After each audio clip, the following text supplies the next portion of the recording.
Hi guys, welcome back to my channel, and if you're new on my channel, then welcome. Now before I get into today's video, I wanted to give you just some news. I am so incredibly happy to say that we now have Wet n Wild in Estonia as well. I literally screamed when I saw the small stand in one of the cosmetic stores. The stand is really small, but we do have the products that I was most anxious to try out, which are the foundation and the concealer. I got those, and those are the things that I'm wearing on my face today. It's meant to be really good on camera, and this is me testing it out, seeing whether the claims are actually true. Another piece of news is that the Physicians Formula stand, which has already been there for some time, they have expanded their product range now, so they also carry the butter bronzer, which I am mental about. I'm absolutely obsessed with it. Anyway, I think it's time that we get into the actual video. So today's video is a disappointing products video. This is the first one that I've done on my channel, and the reason being that generally I buy products that I know that people have recommended or that have good reviews. I mean, sometimes I do buy products that I have no clue, you know, what they are and whether they're good or not, and I do try them out and see whether I like them, but mostly I buy stuff that I know that I'm gonna like, so it very rarely happens that I'm disappointed by a product, but sometimes it can happen. So this is what the video is all about. I am not saying that these are bad products. I'm not bashing the brands. I'm just saying that these products did not work for me. Please don't take it the wrong way. Please do not be offended if those products are your favorite products. Please don't be offended. They simply did not work for me, or they simply let me down in one way or another, as I kept saying. So before I get way too repetitive, let's get into the video. I'm going to go in a completely random order with these products. There's no logic to it, so I'm just going to start somewhere. The first product that did not work for me was the Maybelline Master Ink Matte Eyeliner. I used it several times. I think I might even have used it in a couple of my videos, and I did like it at first. I didn't find it so difficult to apply or anything like that. It's a deep dark black. I love that about that, and it's also matte. It truly is matte. But the reason why it is a disappointing product is that it started crumbling on me. I don't know if this has happened to any of you guys, if anyone has tried the Master Ink by Maybelline. Has this started crumbling on anyone else? Because this thing is crazy. I mean, I'm not talking about like, okay, just a few specks of like black on your cheeks or something like that. No, I mean, this really crumbled in like chunks off my eyes. I don't know, maybe there's something in there that just doesn't sit well with my skin or my eyes. I don't know. I just cannot use this because it doesn't stay on my eyelids. I'm just sad that it doesn't work for me because it's affordable, you know, it's Maybelline and it is a very nice looking eyeliner, but it just doesn't stay on me. The second product I am absolutely devastated to include in my video, but I have to. And it is the Kiehl's Midnight Recovery Eye. It is very widely loved, and I do know that it works miracles on some people, but for me, it simply didn't do anything. And I was at least expecting this to maybe plump up my under eyes or something like that, but it didn't really do anything. I love Kiehl's as a brand. I love their Midnight Recovery Serum. Is that the one? The little drops, it's a little dropper, it's like a little bottle, and that oil I have even talked about in one of my favorites because I really like that oil. It was an expensive eye cream and I had high hopes for it because people talk such good things about this product. Nada.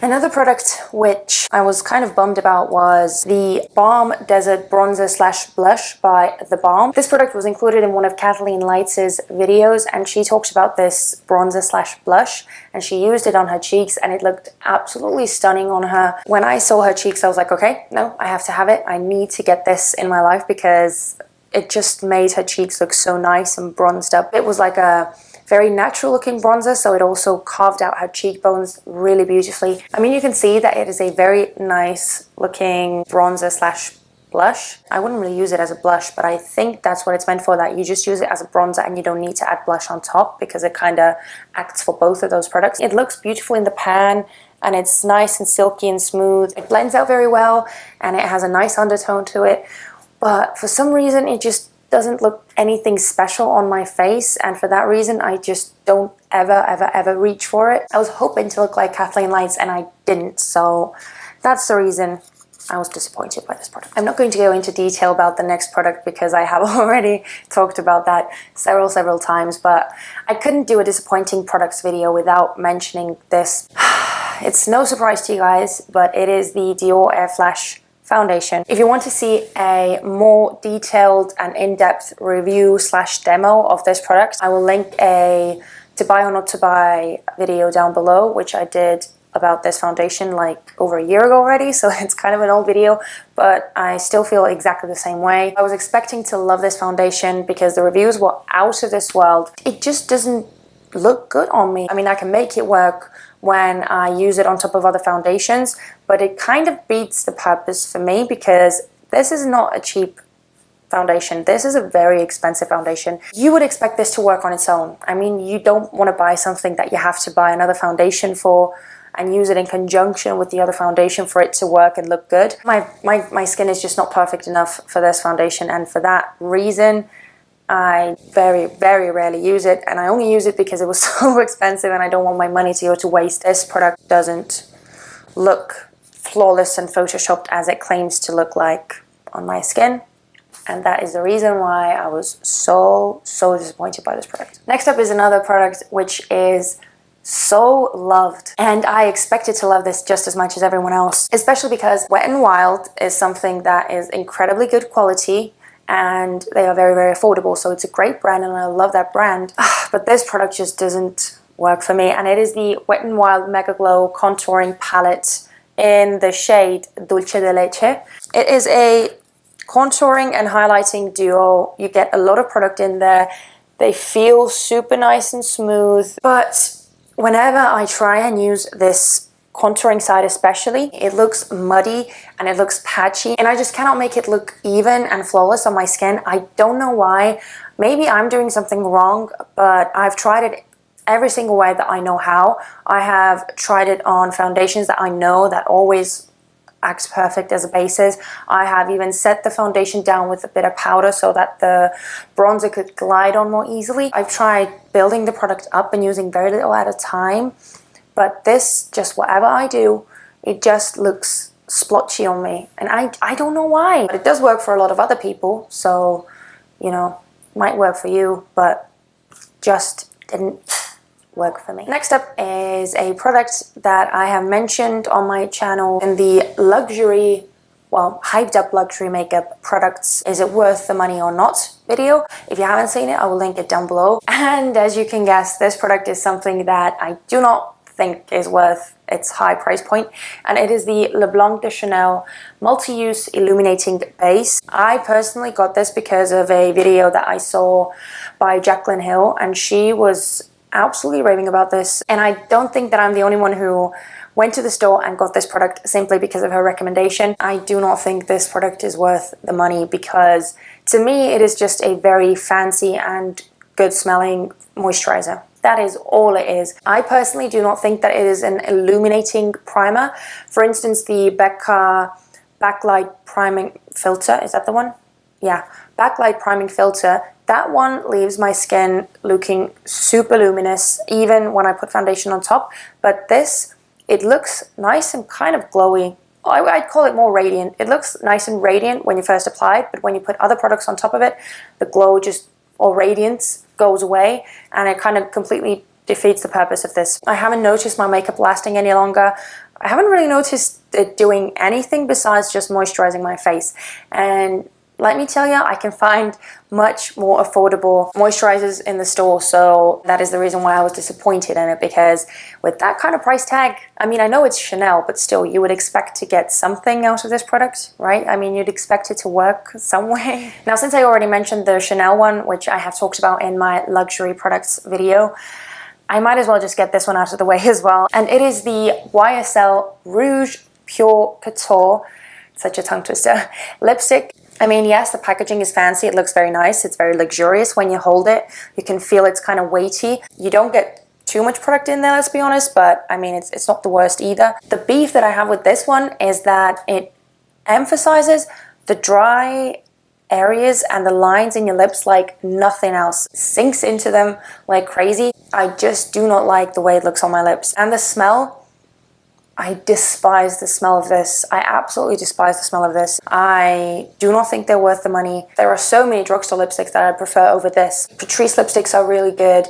Essence lipsticks are really good. The Wet n Wild lipstick that I have now is really, really good. And Maybelline lipsticks, oh my god, like those are one of the best ones in the drugstore. They blow this one out of the water. There's no comparison to it, and they are just a fraction of the price. No. Next up is a skincare item, and it is the Mario Badescu drying lotion. For those who are not familiar with what a drying lotion is and what it's meant to do, basically you're meant to take a cotton swab and dip it in there. It has this kind of powder at the bottom. You're meant to dip it into the pink powder, and you put it on the blemish that you have or any kind of breakouts that you have on your face, and you put it exactly where the blemish is, and you're meant to leave it overnight. Depending on the kind of blemish that you have, it's meant to either diminish it or completely get rid of it. For me, it didn't diminish them, it didn't get rid of them, it didn't do anything. The only thing that happened was when I woke up in the morning, I could feel my face stinking. There was this kind of specific scent to it, and I was not a fan. So yeah, Oh my god, I'm actually scared to talk about this one. Talking about this is almost like declaring war. I'm committing social suicide here, people. That's what's happening. But I have to talk about this because I'm just not a fan of this product, and I'm going to tell you why. Just hold on. I will tell you everything. I will explain why I feel the way that I do, and hopefully we can still be friends. I do not like the Urban Decay Naked Original eyeshadow palette. I said it, it's out there. Let me explain. Now, I loved the palette when I first got it. I used it several times. I even made a tutorial. I created a look with this palette. I have a favorite shade in the palette, which is Sidecar, and I used this shade in my tutorial as well because I absolutely love this shade, and I still think that it is a stunning shade. The eyeshadows are creamy, the consistency is all good. They are easy to blend, all that kind of stuff. The moment I realized that I do not love this palette was during my trip to the States. I used this palette every single day for 2 weeks when I was on holiday in the States, and quite quickly there were a few things that really started annoying me about this palette. The first being that there are only 2 matte shades in the palette, and these are Naked and Buck. And Buck, which is the more dark one, is not even that dark. You could almost use this as a transition shade in the crease because it's really not that dark. All the looks started looking the same in the end. All of the eyeshadow looks that I created, trying to combine different colors, trying to create different eye looks, they all looked the same. That is the reason why I was disappointed in the palette. I know this palette is loved by so many. I know this palette is a classic, it's a cult favorite. It's a very dear palette to so many people. And I absolutely understand that and I respect that, but for me, it's just nothing special. It really isn't. There are so many palettes out there now that just have such a better variety of shades that, you know, really look different and that really make your eyeshadow stand out, and you can get really creative with those eyeshadow palettes. For instance, the Violet Voss and Laura Lee one, which is one of my absolute favorite palettes. I use it religiously and I can create so many looks with that palette, even though it has a lot of neutral shades as well. I just really don't think it's anything that special. So please don't hate me for saying that, but I just needed to get it out there. I only have one last product to share with you, and it is the LA Girl Pro Coverage High Definition Longwear Illuminating Foundation. This one is something that I have done a whole video about. I will list it down below. I did a whole review, wear test, and all that kind of stuff on my channel. At first, I loved this foundation. I mean, I still agree that it looks good and it applied nicely, and it is a very good alternative for the Makeup Forever HD foundation. The only reason why I had to add this in my video is that it broke me out, and I used it several times to make sure that this was the product that was breaking me out. I'm sad to say that this product doesn't work for me, or at least it doesn't work well with my skin type, so I cannot use this foundation. It's a good foundation, it's a great foundation even, but yeah, we just don't match. And those were all the products that were disappointing or that didn't work for me in one way or another. I have no idea how informative or interesting or helpful this video was, but I hope it was. I would love to know if any of those products have given you the same issues that they have given me. If you can relate to my views, then feel free to leave a comment. I would love to read your thoughts. If you enjoyed this video, please don't forget to give it a thumbs up and also subscribe to my channel, and I will see you in my next video. Bye!